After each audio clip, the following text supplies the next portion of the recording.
Hello guys, आज से हम इस चैनल पर हिंदी साहित्य की तैयारी शुरू करेंगे। तो हिंदी साहित्य में हमारा सबसे पहले टॉपिक है प्रमुख रचनाकार, उनके उपनाम और उपाधियाँ। इनसे बहुत सारे क्वेश्चन आते हैं टीजीटी में, पीजीटी में, और जो भी हिंदी का कोई पेपर होता है उसमें इस टाइप के क्वेश्चन आते हैं। वो डायरेक्ट उनका नाम नहीं देते, बल्कि जो उनके उपनाम होते हैं, उनकी जो उपाधियाँ उन्हें मिली हुई हैं, किसी के द्वारा दी हुई हैं, उनसे क्वेश्चन पूछते हैं और बच्चे फिर कंफ्यूज हो जाते हैं। तो इसलिए हम इनके जो उपनाम हैं वो भी याद करेंगे, ताकि जब हम क्वेश्चन सोल्व करें तो हमारा आसानी से जो क्वेश्चन है वो सोल्व हो जाए। तो हमारे जो पहले रचनाकार हैं वो हैं विद्यापति। विद्यापति का उपनाम क्या क्या है? अभिनव जयदेव। ये आपका टीजीटी 2013 में पूछा हुआ क्वेश्चन है। और उनको मैथिल कोकिल कहते हैं, सरस कवि, कवि कंठार, कवि रंजन, अपरूप का कवि और कवि शेखर।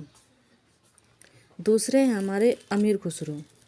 इन्हें भारत का तोता, तूतीय हिंद, हिंदुस्तान की तूती और खड़ी बोली हिंदी का प्रथम कवि कहते हैं। और ये क्वेश्चन आपका 2001 में आया हुआ है। तो देखिए क्वेश्चन कैसे पूछते हैं।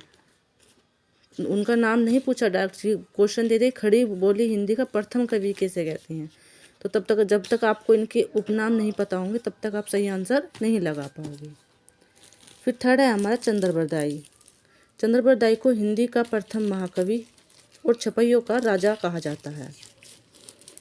फिर चौथा है हमारा स्वयंभू, जिन्हें हम अपभ्रंश का प्रथम कवि, अपभ्रंश का प्रथम महाकवि भी नहीं कहते हैं, और अपभ्रंश का वाल्मीकि और अपभ्रंश का व्यास। और जो ये क्वेश्चन है कि अपभ्रंश का व्यास किसे कहते हैं, ये आपका टीजीटी 2013 में आया हुआ है।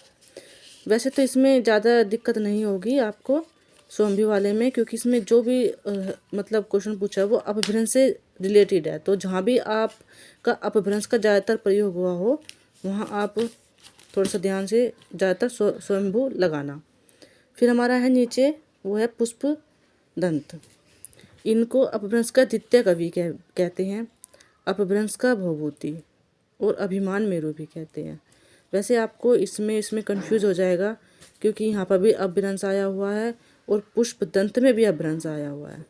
लेकिन आपको ये देखना है कि अपभ्रंश का सबसे प्रथम कवि स्वयंभू को, और जो द्वितीय कवि है यानी दूसरा कवि है वो पुष्प दंत को कहते हैं, और अपभ्रंश का भवभूति। तो थोड़ा सा देखो आपको याद करना होगा, समझना होगा। फिर है हमारा छठा है हमारा हेमचंद्र। हेमचंद्र को कलिकाल का सर्वज्ञ, प्राकृत का पाणिनि कहते हैं। सातवां है सरापा। इनको हिंदी का प्रथम कवि और सहजयान का प्रवर्तक कहते हैं। फिर हमारे कुछ कवि हैं भक्ति काल के, जिनके भी उपनाम है, उन्हें भी देख लेते हैं हम। तुलसीदास को राम बोला, बचपन का जो उनका नाम है, तुलसीदास जी को जो उनका बचपन का नाम है राम बोला है। ये क्वेश्चन बहुत आता है राम बोला कि उससे, तो इसे आप खासकर इस पर ध्यान दें। फिर है प्रमुख राम भक्ति कवि और रूपकों का बादशाह, और ये भी क्या नाम है 2010 में आया हुआ क्वेश्चन है। फिर है सूरदास को प्रमुख कृष्ण भक्त कवि, श्रृंगार एवं वात्सल्य रस का सम्राट कहते हैं, और ये क्वेश्चन भी आपका 2016 में आया हुआ है। पुष्टि मार्ग का जाज, ये क्वेश्चन भी बहुत ज़्यादा आता है, बहुत रिपीट होता है ये क्वेश्चन कि पुष्टि मार्ग का जाज किसे कहते हैं, तो किसे कहते हैं? सूरदास को। फिर आपका रहीम। उसके बाद आपका नंददास को जड़िया कवि कहते हैं। फिर कुछ कवि हमारे रीतिकाल के हैं, जैसे केशवदास, ये रीतिकाल के कवि हैं। तो आपको ये भी ध्यान देना कि भक्तिकाल में कौन कौन से कवि हुए, रीतिकाल में कौन से कवि हुए और आदिकाल में कौन से कवि हुए। तो रीतिकाल में यहाँ पे केशवदास, जो बहुत ज़्यादा इम्पोर्टेंट है, बहुत क्वेश्चन आते हैं केशवदास जी से। तो केशवदास को कठिन काव्य का प्रेत कहते हैं और अलंकारवादी आचार्य भी कहते हैं। फिर है भूषण को घनश्याम और वीर रस का कवि, सेनापति को प्रकृति चित्रण का कवि कहा जाता है, और देव को देवदत्त।